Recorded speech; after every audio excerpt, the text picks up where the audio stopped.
Hey guys, this is Jeff here and welcome back to Runnergy, and I just have two notes here. One, I had a goal of wanting to break 500 subscribers. Well, we did it. So I want to say a big thank you to everybody. So please continue to like and share the video. Number two is that I have a little bit of some changes to the setup here. I hope that you like it. So if you have any suggestions or tips, let me know down in the comments.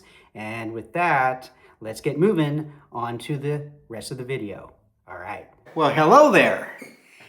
Welcome back to Runnergy. This is Jeff, and today we're going to be talking about a very exciting shoe, the Nike Vomero Plus. I've been running on this for about a month or so, and I got a lot to talk about. So make sure you watch the whole video so you don't miss anything.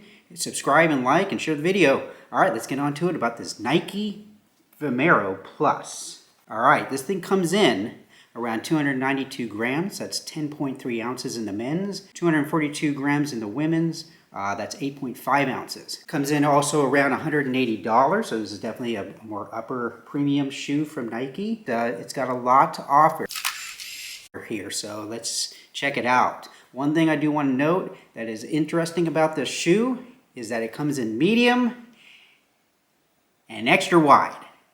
There's no wide, just medium and extra wide. So if you're kind of in the middle, too bad. I just think that was kind of crazy. There's just make it medium and wide. Why is there an extra wide? I don't know. You don't know? I don't know. We don't know. Okay. Anyway, let's get on to what we always do, the bottom of the shoe here, and talk about the bottom of this Nike Vomero Plus. This has got these nice kind of waffle bottom here. These little squares are like waffle, kind of remind me of old school Nikes from like the 80s that had these kind of squares on the bottom. I have to tell you, the traction on this shoe is fantastic. I took this on everything from road to some dirt trails, the track, and I gotta say the traction was really, really good. If this shoe was a little bit lower to the ground and more stable, actually this general design would be great on trails. But anyway, it's way too high and way too soft. We'll get into that into the midsole section of this video. But as far as the traction goes, this is great. And Nike typically has pretty good wear. I don't find myself in the past going through the wear on the bottom of the shoes. I'm pretty hard on the heel right here. They tend to last very good. And I haven't even made a dent on this. So very good traction on here. And good wear, I would imagine. So I only have about 60 miles or so on these, so not enough to really, warrant showing the wear on here, but as far as traction goes, very, very good. Let's go on to the fun part of this shoe, and boy is it fun. This midsole is very thick, very tall, and very soft. It is very cushy and incredibly responsive. It is made of the Zoom X midsole, and it's got a 10 millimeter drop. That is the one thing on this shoe for me that's a little bit, I'm not sure I like, because it's so high off the ground, it's so tall, and it's so soft. The 10 millimeter drop, it just would have been nice if they went down to at least an 8. I think 8 would have been a lot better on this shoe. I think 10 is just kind of pushing it.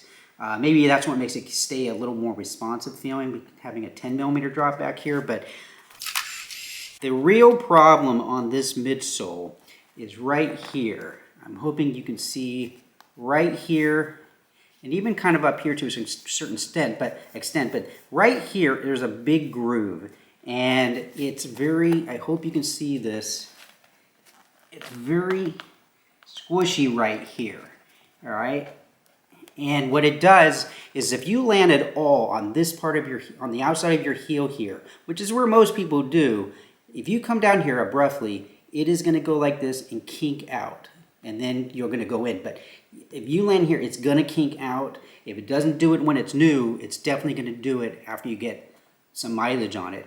I could feel it very noticeably after about 20, 30 miles or so. It's very noticeable. In fact, my side of my ankle up here actually started hurting occasionally every time I put these on. Just my left one. My left one kind of tends to underpronate, and this is just not very stable. So if you come down hard on this part of your heel, and especially if you have like a corrective orthotic that has like a correction on it, there might be more stable options than this shoe for you.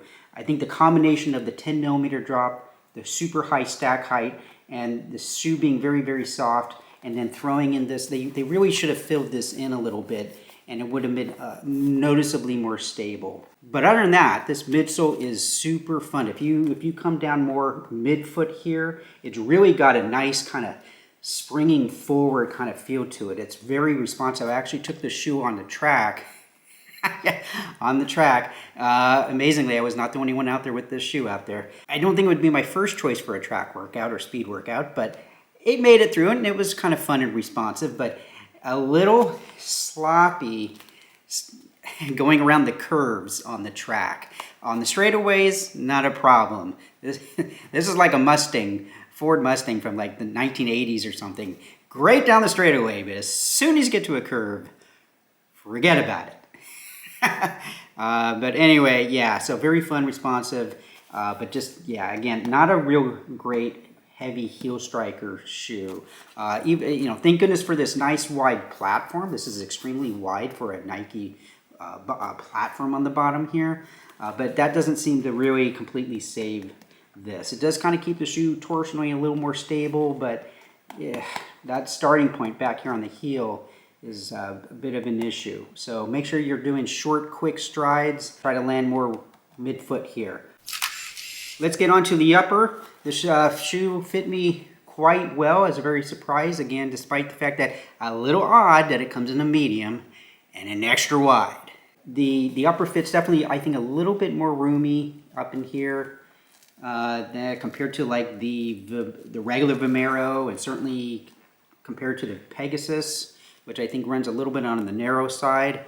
Very comfortable upper here, nothing bothered me anywhere. It fit real well, nice and locked down in the midfoot and in the heel. Yeah, really didn't have anything to say about that, other than maybe a little bit roomier in the toe box here, and more true to size than I would have expected from a Nike.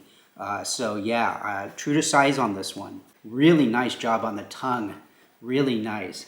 I really like the feel of this pad. The tongue's just padded enough. This is a nice little pull on the back, but yeah, overall really good on the engineered mesh on the top here. All right, so what do I think of this shoe for running? Because I do walk and I do run. My left foot underpronates and my right foot overpronates. So if you're running in this shoe, I think you're going to enjoy this shoe quite a bit. Again, especially if you land midfoot. What do I think of this shoe for walking? This is where I think it has a little bit of trouble. I didn't mind walking in it. I just didn't love it for walking. I think the 10 millimeter is just a little bit too hot, too much of a drop. I think this kink and this softness in the corner here, because when you walk, you tend to walk heel to toe, heel to toe. Well, you come back down on this heel, it's just not a great experience, at least for me. If you are walking in this, again, you really want to keep your stride short and quick, and then it works a little bit better. So anyway, not my favorite for walking. It's okay, but it's not my favorite. I would say within a lot of the Nikes, this is one of the better ones for walking. So overall, would I say this is a go or a no? Obviously it's a go. I think if you're looking for a Nike, it's remarkably lightweight, it's responsive, incredible cushioning, great traction on the bottom. Yeah, I would say this is definitely a go, so check it out if this is the type of shoe you're looking for. And thanks for watching. Keep on moving and moving. You know that. You know I'm going to say that. You know it. If you've seen the videos, you know. You got to keep moving. Moving. All right. I'll see you on the next video. Thanks for watching. All right, finally got that. Okay. Wow, that took 10 times to get that intro. Wow.